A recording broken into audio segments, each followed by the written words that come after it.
Bom dia a cada um de vocês. Nós teremos agora um momento muito especial para nós do Aço Brasil. Eu registro conosco a presença do nosso grande amigo, ministro Antônio Delfim Neto. Nós ontem, ministro, aqui no nosso congresso, no período da tarde, nós tivemos uma grande percepção de que faltava alguém no nosso congresso. Nós ontem tivemos, em função da presença do presidente da República, de prescindir da sua palavra no primeiro painel do congresso. Mas essa percepção tomou conta de todos os presentes, de que nós estávamos sentindo muito a sua falta. E aí nós convidamos o ministro para estar aqui hoje conosco. E é com muita alegria, ministro, que nós o recebemos aqui hoje, o senhor que é um dos grandes expoentes da economia brasileira, o grande timoneiro de um período de grande crescimento do Brasil, e é com muita alegria que eu convido o senhor para estar aqui conosco e proferir a sua palestra, que tenho certeza vai trazer grande conhecimento e informação para todos nós.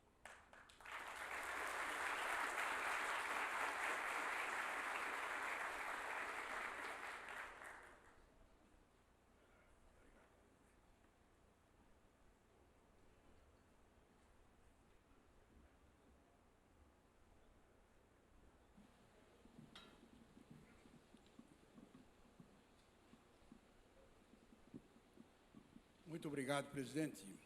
Em primeiro lugar, eu quero agradecer a generosidade dos senhores. Realmente é um pouco extravagante eu estar aqui hoje, mas cumpro a minha missão de tentar mostrar, talvez, algumas coisas que são simples demais para a gente perceber.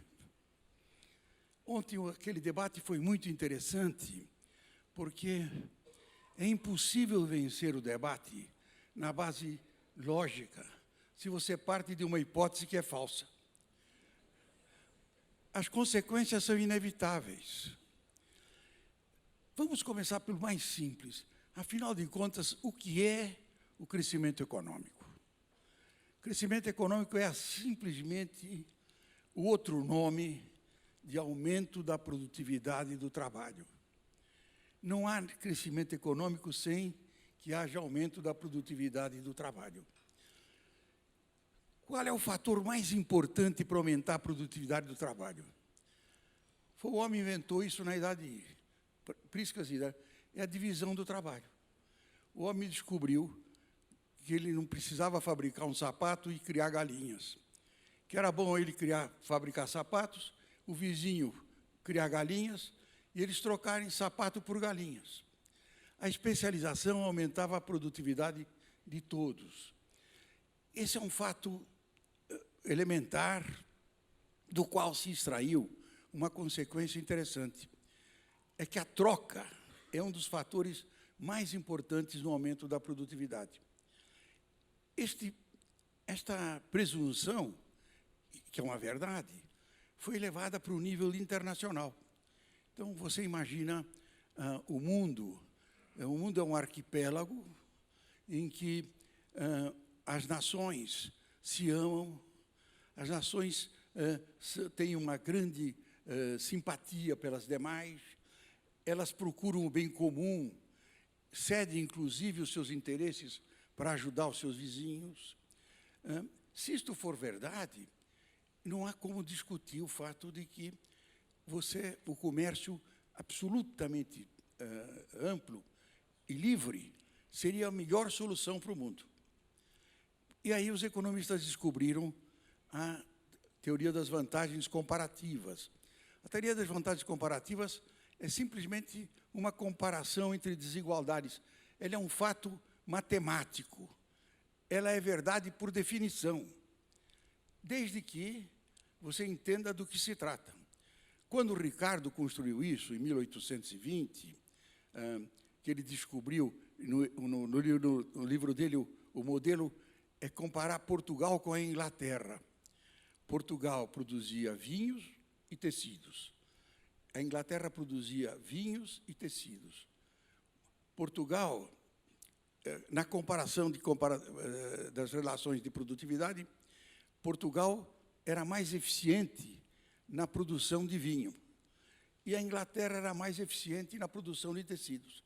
Logo, era visível o seguinte: se os portugueses se concentrassem na produção de vinho e os ingleses se concentrassem na produção de tecidos, todos ficariam mais felizes, porque essa especialização aumentaria a produtividade dos dois. Depois, a troca entre eles, que é uma outra questão, se realizaria seguramente em benefício dos dois. O que acontece? Isso é uma verdade insuperável. Só que existe um negócio chamado tempo. O que acontece com os portugueses que tinham que abandonar a produção de tecido e passarem a ser produtores de vinho?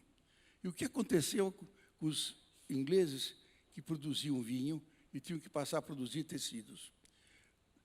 Isso exigiria um longo prazo, exigiria transferência de mão de obra de um setor para o outro, isso exigiria uma redistribuição de renda. Ou seja, no longo prazo, quando tudo tivesse morto, dava tudo certo.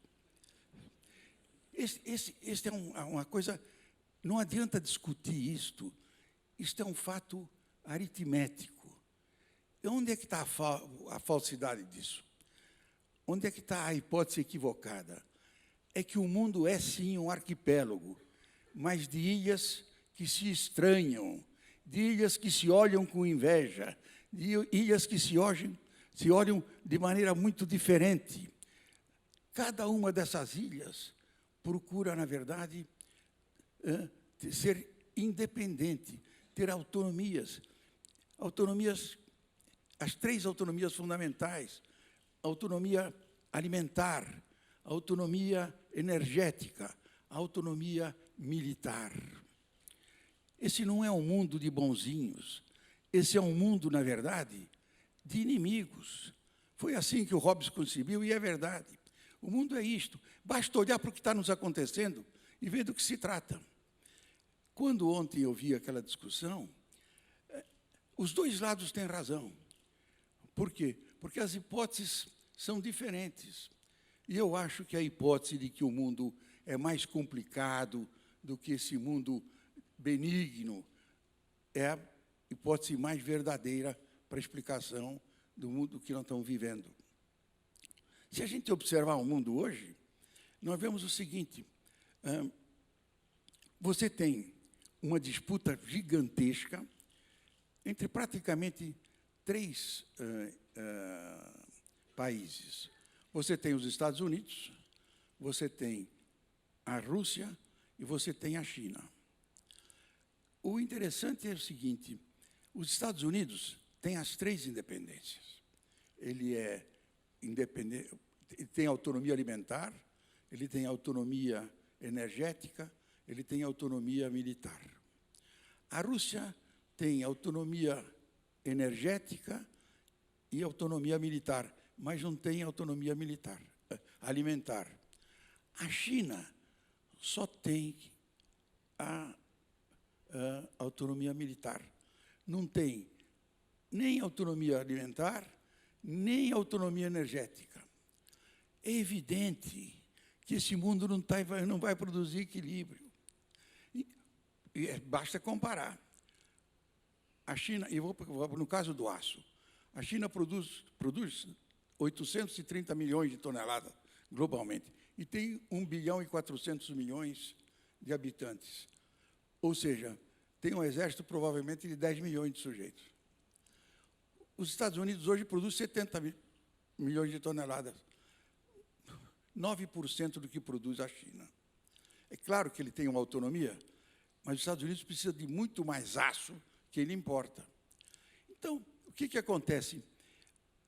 No momento em que você tem um mundo como este, a dependência da importação desse volume, que pode ser interrompido num momento grave, destrói o equilíbrio. E as sociedades não vão se conformar com isto. esse movimento que está acontecendo é um movimento muito importante, porque ele mostra o seguinte, como nós ficamos muito desatentos para o que estava acontecendo no mundo, como, na verdade, a OMC não cumpriu o seu papel, como nós permitimos realmente que se desenvolvesse todo um comércio sem atender às condições de competição igualitárias. Nunca houve, nos últimos 20 anos, a China obteve resultados extraordinários e fez muito bem. Eu sempre digo, da China eu não tenho nenhuma queixa, eu só tenho inveja. De forma que não é uma crítica ao que eles fizeram, é uma crítica ao que nós não percebemos que eles estavam fazendo, que nós concordamos com a falsidade de que estávamos tratando de uma economia de mercado. É mentira, nunca houve isto. Na verdade, nunca houve competição. Nunca houve, na verdade, isonomia competitiva. Para todos, eu não estou falando só no Brasil, para o mundo inteiro. Essa reação que nós estamos vendo hoje, que é uma reação perigosa, porque, visivelmente, você tem um desequilíbrio que não vai persistir, porque a expansão de cada um deles contraria a disposição do outro. No nosso caso, o importante é que o Brasil tem as 3 autonomias. O Brasil tem autonomia alimentar, tem autonomia energética e precisa de uma autonomia militar dissuasiva, só para defender dos olhos gordos dos outros. Esta autonomia militar depende fundamentalmente do setor do aço. Na verdade, quem produz o blindado, que protege o fornecimento da energia, é a indústria do aço. É por isso que nenhum desses países, quando eu olho para a Inglaterra hoje, que se meteu nesse processo competitivo e acabou com a sua indústria siderúrgica, ela não sabe que quando ela tiver que encontrar os problemas que vão acontecer seguramente, ela não vai produzir mais Spitfire. Ela vai ter que pedir Spitfire emprestado para a China. Ou seja, nós estamos num mundo em que essa hipótese benigna de que as nações se amam, que as nações querem fazer comércio simplesmente porque é o aumento do bem-estar, que é correta. Ela é logicamente correta, só que parte de uma hipótese equivocada. A hipótese de que realmente as nações se amam. Não é verdade. O Brasil é um país, hoje, o que é que nós fornecemos para a China? Nós fornecemos alimentos. Não, nós fornecemos água. É isto. A China tem tudo. A China tem terra, tem chinês, sabe produzir, só não tem água. E é o que nós temos. De forma que esse mecanismo libertário, sem pensar nas consequências, nos levou a quê? O que é que nós somos hoje, de fato? Uma colônia da China. É disso que se trata. É preciso, portanto, pensar de uma forma muito diferente. É preciso entender que há, sim, interesses nacionais, que há, sim, setores estratégicos, que há, sim, setores que merecem todo o respeito, que merecem toda a atenção, porque eles são fundamentais para que o país tenha a sua autonomia plena. De forma que o que me parece, naquela discussão de ontem, é que os dois lados tinham razão. Por quê? Porque os dois lados partiam de hipóteses muito diferentes. A hipótese daquele economista que estudou a economia chinesa mostrou claramente o seguinte: não se trata de um mundo competitivo. Nós fomos enganados durante anos, imaginando que isso era competitivo. Não era. E o do Marcos era uma hipótese de um mundo, desse mundo a que eu me referi, um arquipélago de países que se adoram, que se amam e que, portanto, se sacrificam para ajudar o outro. Quer dizer, o que é completamente falso. No caso brasileiro, ainda as coisas são um pouco mais complicadas, porque nós sempre temos discutido isso, o Gerdau é um dos campeões desse negócio. O que foi tirado da economia brasileira foi a isonomia competitiva. O setor do aço é apenas um setor. Se retirou do Brasil a isonomia competitiva. Essa isonomia competitiva depende do quê? Depende, primeiro, evidentemente, o que é a taxa de câmbio? A taxa de câmbio, normalmente, quando não há movimento de capitais, a taxa de câmbio é um preço de equilíbrio entre o valor do fluxo total da exportação com o valor do fluxo total de importação.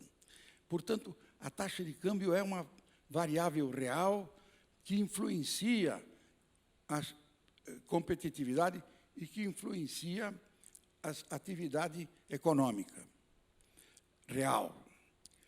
Quando eu tenho um movimento de capitais, o que acontece com a taxa de câmbio?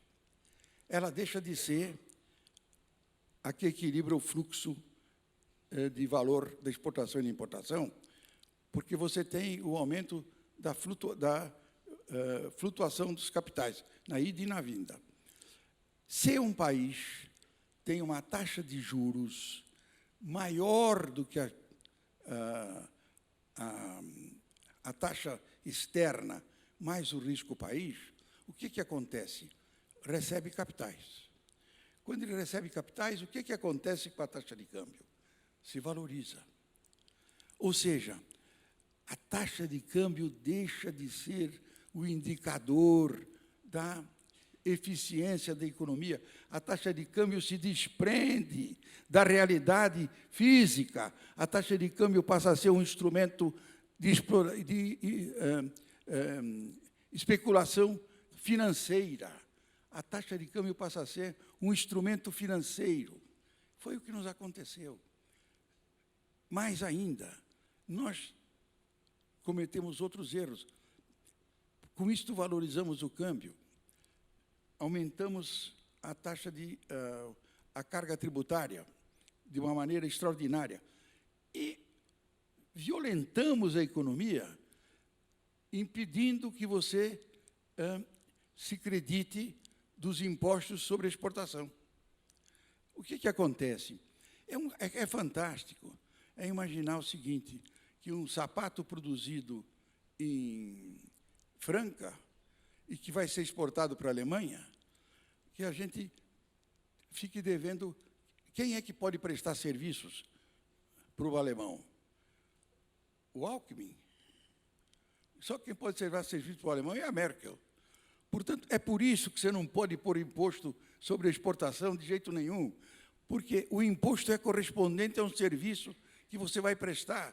Quando eu ponho um imposto sobre a exportação, eu estou cometendo um absurdo, que eu estou querendo que o consumidor pague o imposto relativo ao país exportador. Isso é uma loucura completa. Por quê? Porque eu estou cobrando o imposto de alguém que não pode me dar a resposta do resultado. Nós, então, o que fizemos? Nós realmente tiramos do setor a todas as condições competitivas, principalmente com o setor de um período longo de produção, com taxas de juros normalmente muito altas, e que tirou, na verdade, o poder de competição. De forma que nós não podemos nos deixar enganar.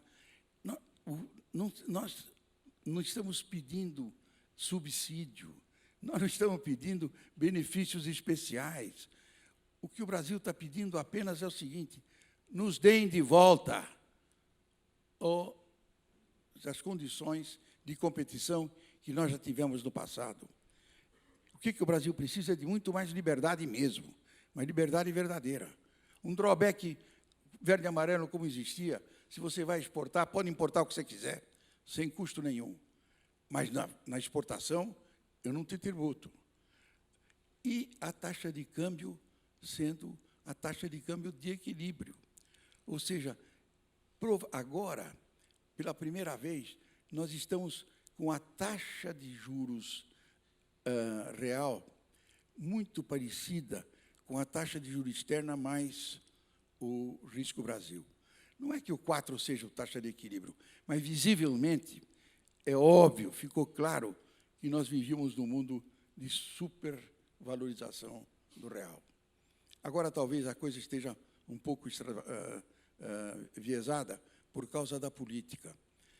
Mas esse sistema só pode sobreviver se nós realmente continuarmos com esta relação, em que a taxa de juro interna seja muito parecida com a taxa de juro externa mais o risco Brasil, para que a taxa de câmbio seja a taxa real de equilíbrio.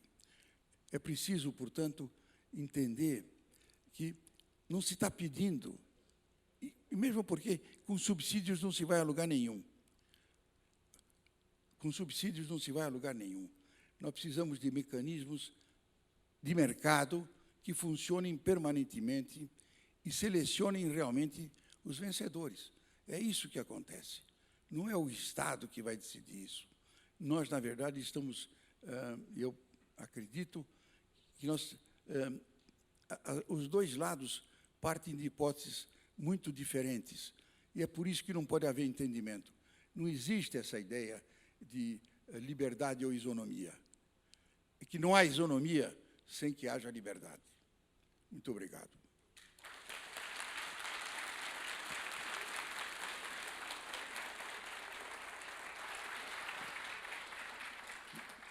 Ministro Delfim Neto, muito obrigado pela sua presença conosco. Mais uma vez, nos perdoe por ter tido que interromper a sessão ontem e muito obrigado pela sua brilhante exposição, que muito contribui para o entendimento da realidade brasileira. Muito obrigado, é sempre um prazer tê-lo conosco, ministro. Quem agradece sou eu, presidente.